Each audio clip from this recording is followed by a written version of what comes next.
Halo semua, perkenalkan, kami dari kelompok 10 akan memberikan sedikit informasi tentang apa itu pedofilia. Namun sebelumnya, izinkan kami memperkenalkan diri. Kelompok kami terdiri dari 4 orang, yaitu saya Elvira sebagai pembicara pertama, lalu Mutiara sebagai pembicara kedua, dilanjutkan dengan Regita, dan yang terakhir akan ditutup oleh Stella. Sebelum menggali lebih dalam, pertama-tama, apakah itu pedofilia? Kita semua sudah pasti mendengar istilah ini, maupun kasus yang berkaitan dengan hal ini. Namun, apa yang dimaksud dengan pedofilia secara spesifik? Pedofilia ini pengalaman ketertarikan atau kepemilikan hubungan seksual terhadap anak-anak yang terjadi secara berulang dan intens dengan anak-anak atau anak-anak para remaja dengan usia 13 tahun atau lebih muda. Orang-orang yang menderita gangguan pedofilia ini mungkin tidak hanya mengalami ketertarikan emosi, tetapi juga ketertarikan secara seksual dengan anak-anak. Dengan adanya fantasi yang membangkitkan gairah atau dorongan yang melibatkan aktivitas seksual. Pedofilia memiliki 2 tipe, yaitu gangguan dan penyakit mental pedofilia. Pada individu dengan gangguan pedofilia, biasanya individu akan merasa khawatir dengan munculnya fantasi seksual terhadap anak-anak. Kemudian individu tersebut dapat memiliki rasa bersalah akibat melanggar moral. Berbeda dengan individu yang memiliki penyakit mental pedofilia. Mereka juga disebut memiliki orientasi seksual terhadap anak-anak. Individu yang mengidap penyakit ini tidak memiliki rasa malu, takut, ataupun rasa bersalah sedikit pun ketika memiliki rasa fantasi seksual kepada anak-anak. Lalu, apa dampak yang dapat diakibatkan terhadap masyarakat? Tentu, mereka akan resah terhadap kehadiran orang yang memiliki gangguan atau penyakit pedofilia. Mereka akan menjadi lebih waspada. Selain berpotensi menjadi predator anak, orang dengan gangguan atau penyakit pedofilia berpotensi besar untuk melanggar moral dan melawan nilai-nilai moral secara umum. Dengan besarnya potensi resiko yang ditimbulkan, apa yang melatar belakangi seseorang untuk menjadi seorang pedofil? Orang-orang dengan pedofilia memiliki beberapa penyebab yang membuat mereka menjadi seperti itu. Di antaranya adalah faktor genetik yang disebabkan gangguan perkembangan saraf dalam rahim yang meningkatkan kemungkinan berkembangnya minat pedofilia. Faktor kedua adalah sifat temperamental. Dengan adanya interaksi perilaku mereka terhadap sifat-sifat antisosial seperti impulsivitas dan kerelaan untuk mengambil resiko tanpa memperhatikan konsekuensi yang memadai. Individu yang memiliki minat pedofilia dan sifat-sifat antisosial cenderung untuk bertindak secara seksual dengan anak-anak, sehingga memenuhi syarat diagnosis pedofilia. Faktor terakhir adalah lingkungan. Individu pengidap pedofilia kadang melaporkan bahwa mereka dianiaya secara seksual sewaktu masih anak-anak, sehingga tindakan mereka saat ini mencerminkan pelampiasan terhadap trauma yang mereka alami sebelumnya. Bagaimana kita mengetahui karakteristik dari seorang pedofil?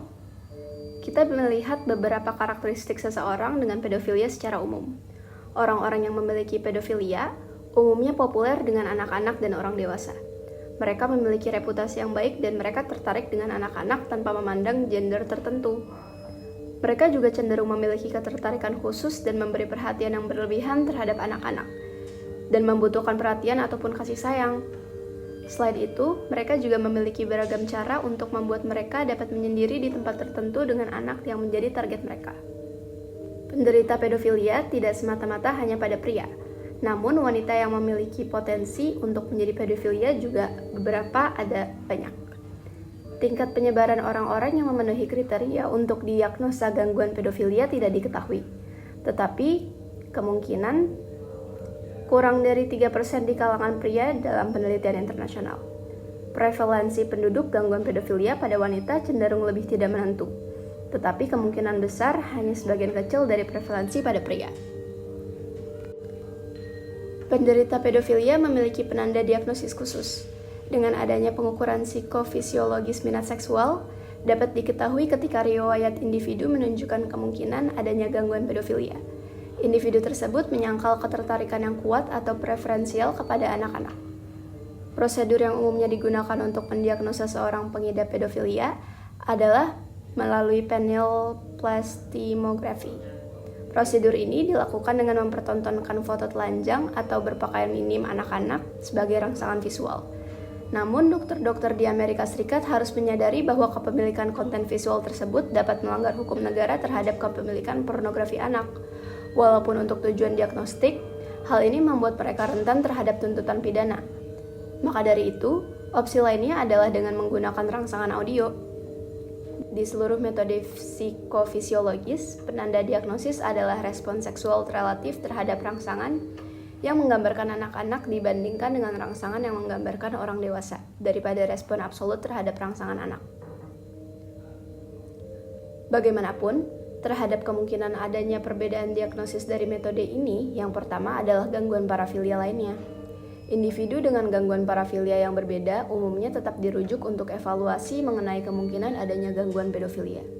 Parafilia adalah perilaku atau impuls seksual abnormal yang ditandai dengan fantasi seksual yang intens dan dorongan yang terjadi secara berulang. Dorongan tersebut dapat melibatkan objek, aktivitas, atau situasi tidak biasa yang umumnya tidak dianggap membangkitkan gairah seksual orang lain. Misalnya ketika seorang individu dengan diagnosis gangguan ekshibionik memaparkan dirinya kepada anak-anak maupun orang dewasa. Dalam beberapa kasus, kedua diagnosa mungkin berlaku ketika seorang individu yang mengekspos dirinya secara eksklusif kepada anak-anak pra-remaja mungkin memiliki gangguan ekshibionistik dan gangguan pedofilia. Sedangkan individu lain yang mengekspos dirinya kepada korban terlepas dari usianya dapat dianggap hanya memiliki gangguan ekshibionik.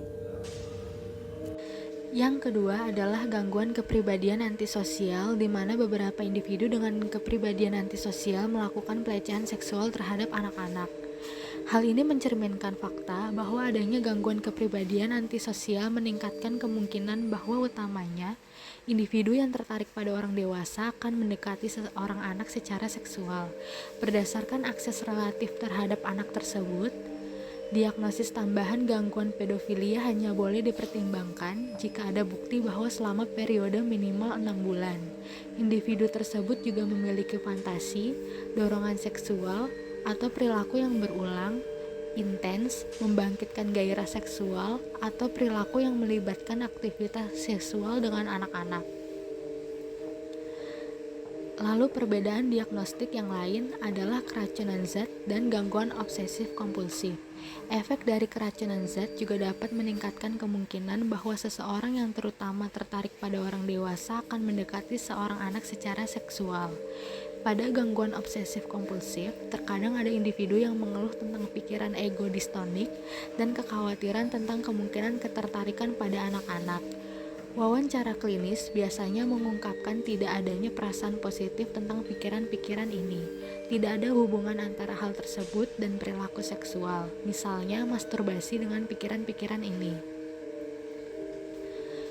Beragam kasus tentang pedofilia yang terjadi di seluruh belahan dunia, namun di sini kami akan memberikan contoh kasus yang terjadi di Indonesia berdasarkan media, yaitu kasus pedofilia di Bintan, di mana seorang pria melecehkan 6 anak laki-laki pada tahun 2022. Lalu kasus guru pesantren yang mencabuli 12 murid di Sumatera Selatan pada tahun 2021. Kemudian pelecehan seksual terhadap anak TK di Jakarta International School pada tahun 2014. Dan sosok bernama Babe yang mencabuli dan membunuh 14 korbannya pada tahun 2010.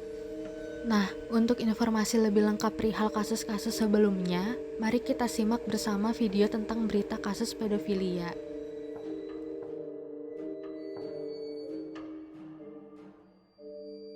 Anda kembali dalam spesial report. Pemirsa, pedofilia seringkali diartikan sebagai kelainan seksual yang menjadikan anak-anak sebagai objek seksual.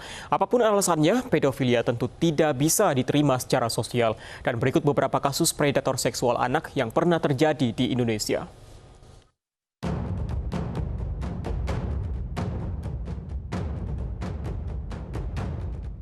Banyaknya kasus pelecehan seksual terhadap anak di bawah umur atau kerap disapa pedofilia membuat kita mengulas kembali tentang pria pedofilia yang namanya sempat mengguncang publik. Baukini alias Babe membuat publik kaget dengan kekejamannya yang menyodomi anak-anak jalanan. Pria asal Desa Meranggen, Kabupaten Magelang, Jawa Tengah ini dijatuhi hukuman mati karena melakukan sodomi terhadap belasan anak di bawah umur serta pembunuhan berantai terhadap 7 bocah dengan 4 diantaranya dimutilasi.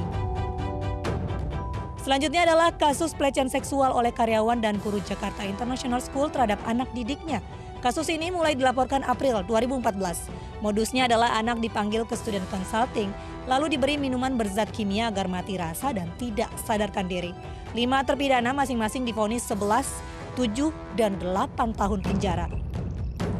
Di tahun 2014 kasus pedofilia kembali mencuat. Andri Sobari alias Emon divonis 17 tahun penjara dan denda 200 juta rupiah di Pengadilan Negeri Sukabumi. Emon membuat geger Sukabumi karena telah menyodomi puluhan anak-anak sekolah di bekas lokasi pemandian di Sukabumi. Korban diimingi oleh Emon dengan uang dan jajanan. Tahun 2015, Sony Sandra alias Koko mencabuli 58 anak berusia 13 hingga 17 tahun. Koko mengimingi korbannya dengan memberikan uang senilai 400 hingga 800 ribu rupiah. Atas perbuatannya, Koko divonis 10 tahun penjara dan denda 300 juta rupiah. Yang tak kalah heboh adalah kasus pedofil di grup Facebook official Loli Candies 18+. Wawan merekrut anggota untuk membantunya mengelola akun ini. Grup Facebook itu memiliki 7.479 member dengan beberapa syarat untuk menjadi member. Salah satunya adalah tidak boleh pasif, yang artinya setiap member harus mengirimkan gambar-gambar yang memuat kejahatan seksual terhadap anak atau pedofilia. Kemudian membagikan video atau gambar pornografi terhadap anak yang belum pernah diunggah sebelumnya. Setiap member yang mengunggah video akan mendapatkan upah sebesar Rp15.000 per klik. Tim Liputan iNews memberitakan. Setelah menonton video tadi, kita mengetahui bahwa banyak sekali kasus pedofilia yang terjadi selama periode waktu ini. Sebelum menggali lebih dalam cara untuk menangani hal tersebut, apakah gangguan atau penyakit pedofilia dapat berubah sewaktu-waktu? Jawabannya adalah iya, gangguan atau penyakit pedofilia ini memiliki potensi untuk berubah. Gangguan pedofilia mencakup unsur-unsur lain yang mungkin berubah seraya waktu berlalu dengan atau tanpa perawatan yang berupa tekanan subjektif yang melibatkan perasaan bersalah, rasa malu, frustasi seksual yang hebat, atau perasaan terasing dari masyarakat karena gangguan yang dialami. Lalu, gangguan psikososial terhadap individu juga dapat menjadi unsur penyebab perubahan karena adanya ketidaksesuaian individu dengan lingkungan sosialnya. Dan yang terakhir, kecenderungan alami untuk bertindak secara seksual dengan anak-anak yang merupakan impulsivitas individu. Dari unsur-unsur yang telah dipaparkan sebelumnya, dapat dipastikan bahwa gangguan atau penyakit pedofilia bisa berubah-ubah dengan intensitas yang bisa meningkat atau berkurang seiring dengan bertambahnya usia dan dapat dipengaruhi oleh multifaktor.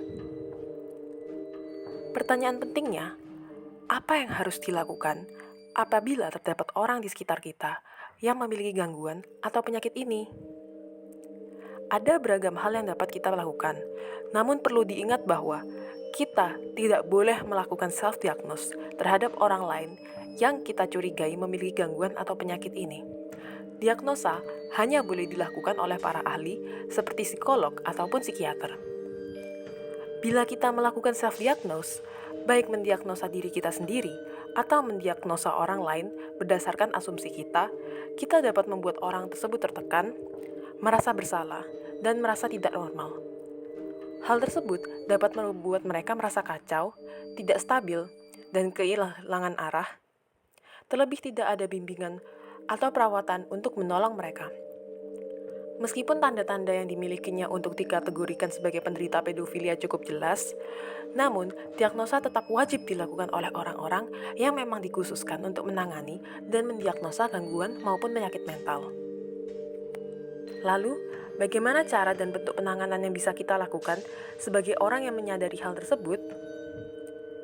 Kita bisa mengajak orang tersebut untuk berkonsultasi dengan psikolog. Apabila mereka memang terdiagnosa dengan kelainan tersebut, mereka bisa mendapatkan psikoterapi sesuai dengan prosedur yang dikhususkan untuk menangani pedofilia.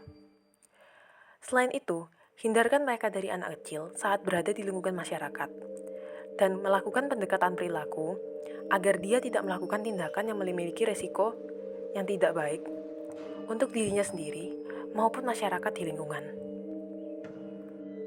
Nah, begitu teman-teman. Pedofilia tergolong sebagai gangguan atau penyakit mental. Jadi, kami ingatkan sekali lagi, jangan melakukan self-diagnose ya. Terima kasih telah menyimak penjelasan seputar pedofilia sampai akhir. Mohon maaf apabila ada kekurangan atau kesalahan dalam pemberian informasi. Bye!